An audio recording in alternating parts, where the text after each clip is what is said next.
अध्याय 3 राष्ट्रपति के विधायी शक्तियाँ।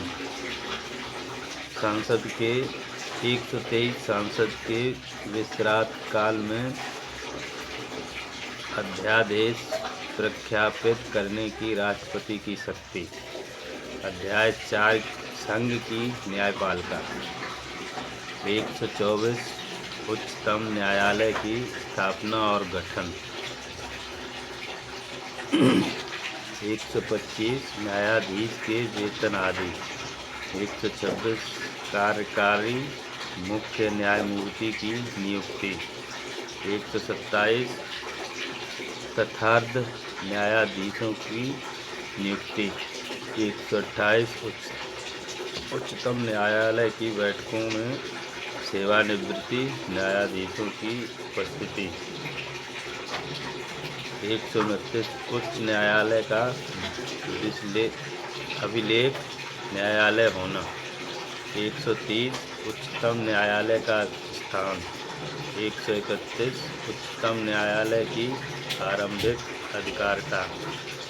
131 का केंद्रीय विधियों के संवैधानिक वैधता से संबंधित प्रश्नों के बारे में उच्चतम न्यायालय की अनन्य अधिकारिता। 132 कुछ मामलों में उच्च न्यायालयों से अपीलों में उच्चतम न्यायालय की अपीलीय अधिकारिता। 133 उच्च न्यायालयों से सिविल विषयों से संबंधित अपीलों में उच्चतम न्यायालय की अपीलीय अधिकारिता।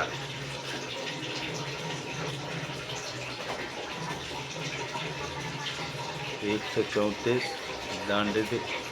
दंडिक विषयों में उच्चतम न्यायालय की अपीलीय अधिकारिता। 134 का उच्चतम न्यायालय में अपील के लिए प्रमाण पत्र।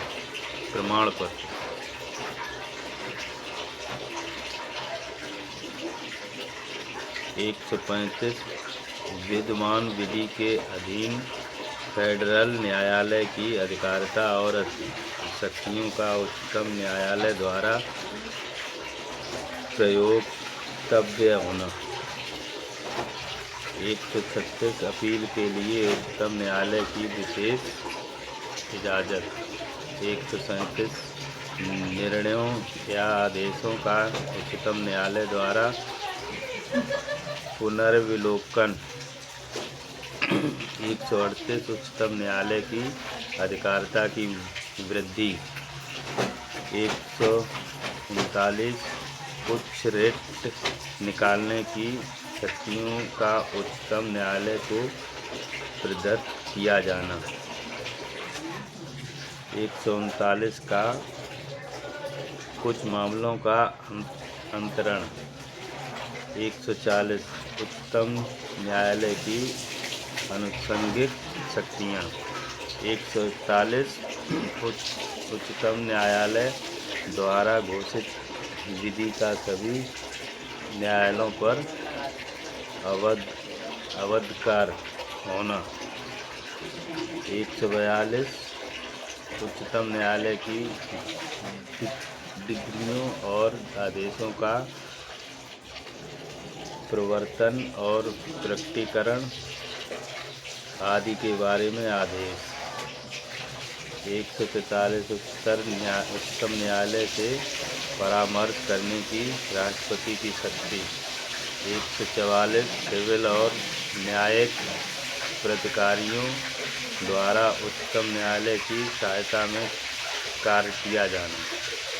144 का निश्चितता। 145 न्यायालय के नियम आदि। 146 उच्चतम न्यायालय के अधिकार और सेवक तथा व्यय। 147 निर्वाचन।